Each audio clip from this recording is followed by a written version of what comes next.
Um sonho, 6 lobos brancos e o mistério que mudaria a psicologia para sempre.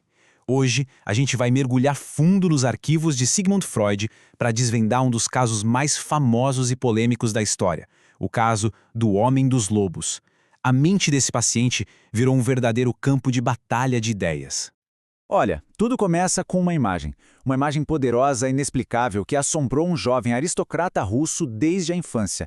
E foi esse sonho que se tornou a chave para destravar uma vida inteira de sofrimento. Essas são as palavras do próprio paciente, ele descrevendo a cena que deu início a tudo. Imagina só, lobos brancos, imóveis, só observando. Essa imagem tão viva e ao mesmo tempo tão silenciosa foi o ponto de partida para uma das investigações psicológicas mais profundas que já foram feitas. Mas sabe, o sonho não era só um pesadelo isolado. Na verdade, ele era a pontinha de um iceberg. A vida desse paciente estava paralisada por uma neurose muito severa. Ele vivia preso num ciclo de rituais religiosos, pensamentos horríveis que ele não conseguia controlar de jeito nenhum e uma ansiedade que simplesmente o impedia de funcionar. A grande pergunta era, o que tudo isso significava? E para resolver esse quebra-cabeça, a gente precisa de duas figuras centrais. De um lado, um paciente desesperado e do outro, um psicanalista totalmente determinado a provar suas teorias revolucionárias. Pois é, de um lado, a gente tem o Sergei Pankechev, um homem cuja fortuna não conseguia comprar a paz de espírito. E do outro, o próprio Sigmund Freud, que viu nesse caso uma oportunidade de ouro para provar suas teorias sobre a sexualidade infantil, que, olha, estavam sendo muito atacadas na época. A análise estava num impasse. Anos e nada. Então, Freud fez algo radical. Ele deu um ultimato ao Pankejeff. A terapia ia acabar numa data específica, com ou sem cura. Era uma jogada de mestre, uma aposta de altíssimo risco. E foi sob a pressão desse relógio que as barreiras da mente do Pankejeff começaram finalmente a cair. Com o tempo correndo, Freud começou a cavar fundo, bem fundo, nas primeiras memórias e influências do paciente. Ele tratava cada fragmento de lembrança como se fosse uma pista numa cena de crime. A pergunta que guiava o Freud era bem simples: de onde vieram os lobos? E a resposta, claro, não estava no presente, estava num passado muito, mas muito reprimido. Vamos ver o que ele encontrou. Agora, o que é realmente fascinante aqui é como essas pistas parecem totalmente desconectadas, né? Conto de fadas, ameaças de uma babá, histórias de animais, conflitos religiosos, mas para o Freud, cada um desses elementos era uma peça de um quebra-cabeça enorme e todas elas apontavam para um único evento traumático.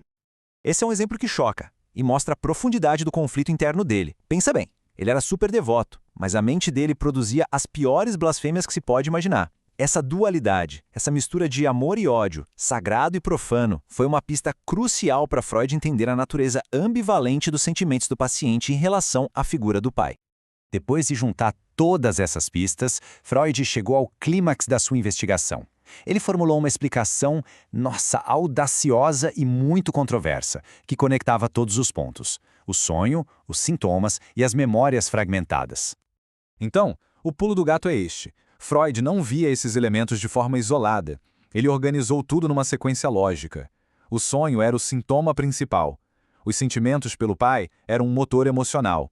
As histórias infantis forneceram o simbolismo. E tudo isso, segundo ele, se originou de um único momento. E aqui está o conceito central de tudo: a cena primária. A ideia de que uma criança bem pequena, ao ver a relação sexual dos pais, não entende aquilo. Ela interpreta como uma cena de violência, principalmente um ataque do pai contra a mãe. Esse trauma seria então reprimido, empurrado lá para o fundo do inconsciente. E essa é a solução do mistério segundo Freud. O pequeno Sergei Pankejeff, com mais ou menos 1 ano e meio de idade, teria acordado e visto os pais. A cena foi tão chocante para a mente infantil dele que foi enterrada. Mas o trauma voltou anos depois, disfarçado na simbologia do sonho.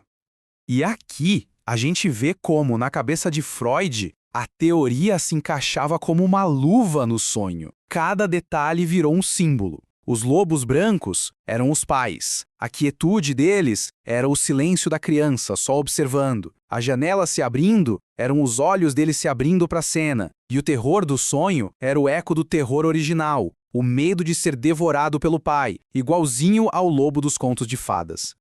Com o mistério aparentemente resolvido, Panksepp melhorou bastante, mas o legado desse caso foi muito, mas muito além da cura dele. Tornou-se um pilar e também um alvo para todo o movimento psicanalítico. Pois é, o impacto foi gigantesco. Para Freud, era a prova definitiva da sexualidade infantil. Ele introduziu essa teoria super controversa da cena primária. A técnica dele de botar um prazo se tornou uma ferramenta terapêutica. E talvez o mais importante de tudo, levantou uma questão que assombra a gente até hoje: o que é uma memória real?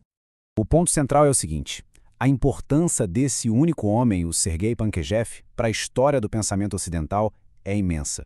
Não dá para subestimar. A história dele virou o campo de batalha onde as teorias de Freud sobre o desenvolvimento humano foram defendidas e atacadas por décadas a fio. E a gente termina com a pergunta que paira sobre esse caso há mais de um século. Será que o pequeno Serge realmente viu o que o Freud descreveu? Ou será que o brilhante e persuasivo psicanalista, na sua busca por evidências, acabou ajudando a construir uma memória que nunca existiu de verdade? Essa é a questão que torna o caso do Homem dos Lobos não apenas uma história, mas um mistério eterno sobre a natureza da nossa própria mente.